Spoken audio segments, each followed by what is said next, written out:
নমস্কার।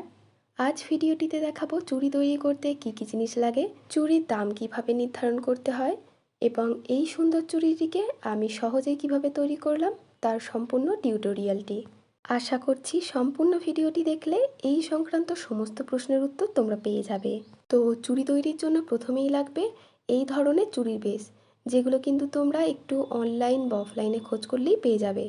আর এখানে আমি 24 সাইজ চুড়ির বেসটা নিয়ে কাজটা করছি। এর সাথে লাগবে ফেব্রিক বা সুতির কাপড়, আর আমি এখানে কালো, লাল, হলুদ রঙের কাপড় দিয়েই চুড়িগুলোকে তৈরি করব। এর সাথে অবশ্যই লাগবে কাঁচি আর কিছুটা আঠা। তো সবার আগে দেখো কাপড়টাকে কেটে আমি এখানে রেডি করে রেখেছি। এবার পুরো কাপড়ের টুকরোটাকে দেখো এভাবে করে এক সাইডে একটু মুড়ে নিতে হবে।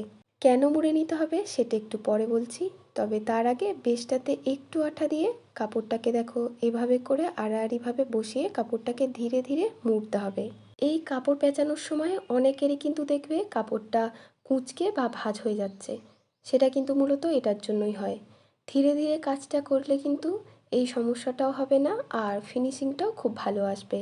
সেটা কাজ করার সময় তোমরা নিজেরাই বুঝতে পারবে। আর কাপড়টাকে অবশ্যই কিন্তু আড়াআড়িভাবে মুড়তে হবে, কারণ সমানভাবে যদি মুড়তে যাও তাহলে কিন্তু কাপড়টা বেশিও লাগবে আর ফিনিশিংটাও সুন্দর আসবে না। এবার বলি কেন বললাম কাপড়ের এক সাইড মুড়ে তারপরেই বেস্টের গায়ে লাগাতে হবে। কারণ কাপড়টা মুড়ে যদি বেস্টের গায়ে লাগানো যায় তাহলে কাপড়ের ধার থেকে সুতো বা রোয়া মতো আর ওঠে না। আর এর জন্য ভালো কোয়ালিটির কাপড় নিয়ে কাজটা করলে কিন্তু আরও বেশি ভালো হবে। এইবার কথা হলো চুড়ির দাম কিভাবে নির্ধারণ করতে হয়, বা যারা চুড়ি সেল করো তারা কিভাবে চুড়ির দাম ঠিক করবে। সমস্যা হলো দাম একটু বেশি রাখলে অনেক সময় দেখা যায় সেগুলো সেল করতে কিছুটা সমস্যা হয়, আবার কম নিলেও সেগুলোতে লাভ থাকে না। বিশেষ করে এই প্রফেশনে যারা নতুন ঢুকেছে তাদের তো এই সমস্যাটা প্রথম প্রথম হয়েই থাকে। দেখো, সঠিক দামের জন্য প্রথমে দেখতে হবে চুড়ি তৈরির মেটেরিয়ালস, যেমন চুড়ি তৈরির বেস, কাপড়, আঠা ইত্যাদি। এরপর পরিশ্রম আর কতটা সময় এবং কাজের ফিনিশিং, এইসবের উপরেই কিন্তু চুড়ির দাম নির্ধারণ করতে হয়।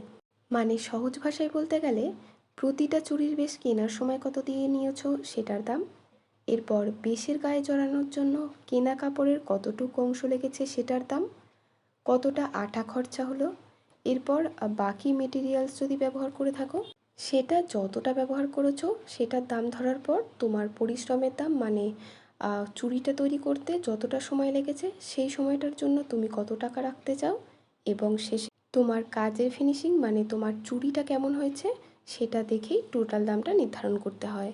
আশা করছি পুরো ব্যাপারটা আমি তোমাদেরকে বোঝাতে পেরেছি। যাই হোক, তোমরা নিশ্চয়ই খেয়াল করেছো শেষে এক্সট্রা কাপড়টা কেটে কিন্তু আঠা দিয়ে তারপর বেস্টের গায়ে অ্যাটাচ করলাম। এবার দেখো চুড়িটা কমপ্লিট হওয়ার পর এটা তার ফাইনাল রেজাল্ট, ফিনিশিং কতটা সুন্দর হয়েছে।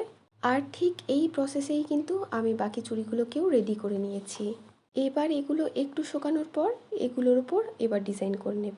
তো তার জন্য আমি এখানে সাদা ফেব্রিক ইউজ করছি আর সাথে নিচ্ছি 000 একটা ব্রাশ। সরি, এটা 000 ছিল না, এটা 1 নম্বরের একটা তুলি ছিল, যেটা দিয়ে সব চুড়িগুলোকে একে একে ডিজাইন করে নেব।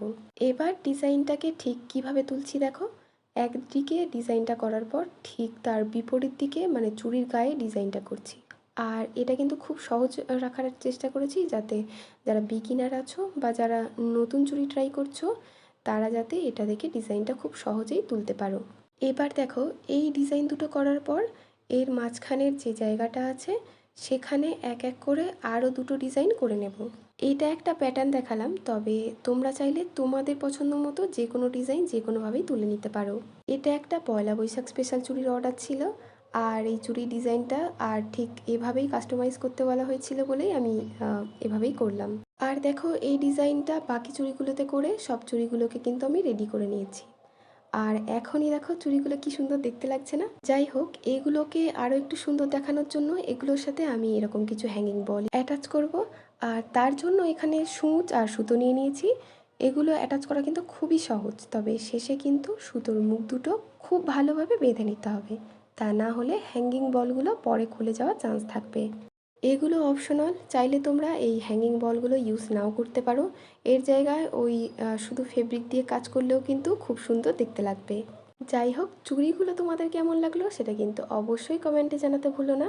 যদি ভিডিওটি ভালো লেগে থাকে তাহলে একটা লাইক আর কমেন্ট করতে পারো। আর হেল্পফুল হলে অবশ্যই ভিডিওটিকে কিন্তু শেয়ার করে দিও। নেক্সট কোন টপিকের ওপর ভিডিও দেখতে চাইছো সেটাও চাইলে কমেন্টে জানাও। ভিডিওটি শেষ পর্যন্ত ধৈর্য সহকারে দেখবার জন্য তোমাদেরকে অসংখ্য অসংখ্য ধন্যবাদ। তাহলে দেখা হচ্ছে নেক্সট ভিডিওতে।